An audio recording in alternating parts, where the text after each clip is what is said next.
بسم اللہ الرحمن الرحیم۔ کچھ ایسی باتیں جن سے اللہ پاک سخت ناراض ہوتے ہیں۔ نمبر 1، اولاد اور خاص کر بیٹی کو گالی دینا۔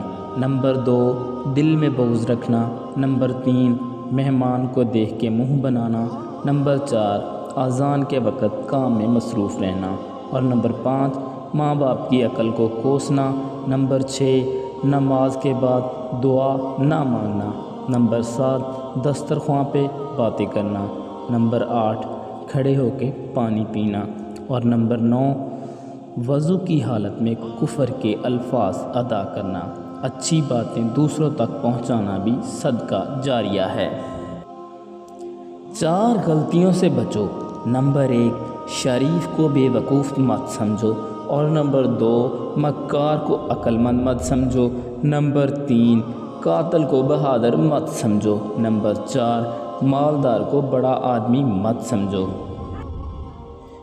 انسان کے 3 حصے ہیں، ان میں سے ایک حصہ اللہ کا اور ایک اپنا، ایک حصہ کیڑوں کا۔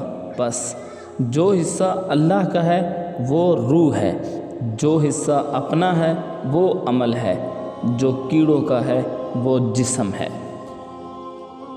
جس گناہ سے عمر کم ہوتی ہے وہ ہے ماں سے بدسلوکی۔ جس گناہ سے انسان پر لعنت ہوتی ہے وہ ہے جھوٹ۔ جس گناہ سے دنیا ہی میں پکڑ ہوتی ہے وہ ہے ظلم۔ جس گناہ سے رزق تنگ ہو جاتا ہے وہ ہے زنا۔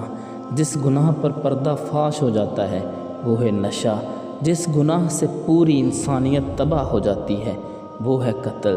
جس گناہ سے نعمتیں چھن جاتی ہیں وہ ہے تکبر۔ جس گناہ سے دعائیں قبول نہیں ہوتی وہ ہے حرام کی کمائی۔ جس گناہ سے رب ناراض ہوتا ہے وہ ہے ماں باپ کی نافرمانی۔ اور جو کچھ ہم نے تمہیں رزق دیا ہے اس میں سے وہ وقت آنے سے پہلے خرچ کر لو کہ تم میں سے کسی کو موت آئے تو کہنے لگے، اے میرے پروردگار، تو نے مجھے تھوڑی مدت اور کیوں مہلت نہ دی کہ میں صدقہ کر لیتا اور صالح لوگوں میں شامل ہو جاتا۔ سورہ رحمان میں اللہ تعالیٰ نے اپنے بندوں پر 3 عنایات کا ذکر کیا ہے۔ گندم اور اناج میں کیڑے پیدا کر دیے، ورنہ لوگ اسے سونے اور چاندی کی طرح ذخیرہ کر لیتے اور لوگ بھوکے مر جاتے۔ نمبر 2، موت کے بعد مردے کے جسم میں بدبو پیدا کی، ورنہ کوئی اپنے پیاروں کو دفن نہ کرتا۔ اور نمبر 3، مصیبت اور دکھ کے بعد صبر و سکون دیا، ورنہ زندگی کبھی خوشگوار نہ ہوتی تو تم اپنے رب کی کون کون سی نعمتوں کو جھٹلاؤ گے۔ اللہ کو بھول گئے لوگ فکر روزی میں، تلاش رزق کی ہے رزاق کا خیال ہی نہیں۔ رزق دروازے توڑ کر آئے گا۔ حضور اکرم صلی اللہ علیہ وآلہ وسلم کا ارشاد گرامی ہے کہ جو آدمی گھر میں داخل ہوتے وقت 3 باتوں کا اہتمام کرے گا رزق اس کے دروازے توڑ کر آئے گا۔ داخل ہوتے وقت دروازے پر السلام علیکم ورحمۃ اللہ کہے، خواہ سامنے کوئی موجود ہو یا نہ ہو۔ اس کے بعد 1 مرتبہ سورہ اخلاص پڑھے اور پھر مجھ پر 1 مرتبہ درود بھیجے۔ پیسہ کہتا ہے مجھے حاصل کرو اور سب کو بھلا دو۔ وقت کہتا ہے میرے پیچھے چلو، باقی سب کو چھوڑ دو۔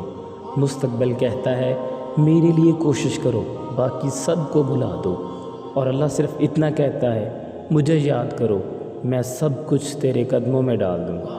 بے شک اپنی اہمیت جاننے کے باوجود کسی کے ساتھ لٹکے رہنا حماقت اور بے عزتی کا باعث ہے۔ دل مضبوط کرو اور جہاں اہمیت نہ ہو وہاں بیٹھے نہ رہو۔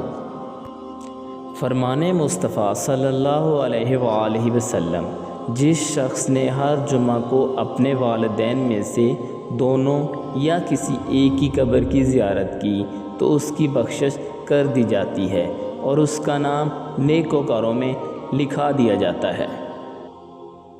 مولانا رومی فرماتے ہیں، ماں باپ کے ساتھ آپ کا سلوک ایسی کہانی ہے جو لکھتے آپ ہیں لیکن آپ کی اولاد آپ کو پڑھ کر سناتی ہے۔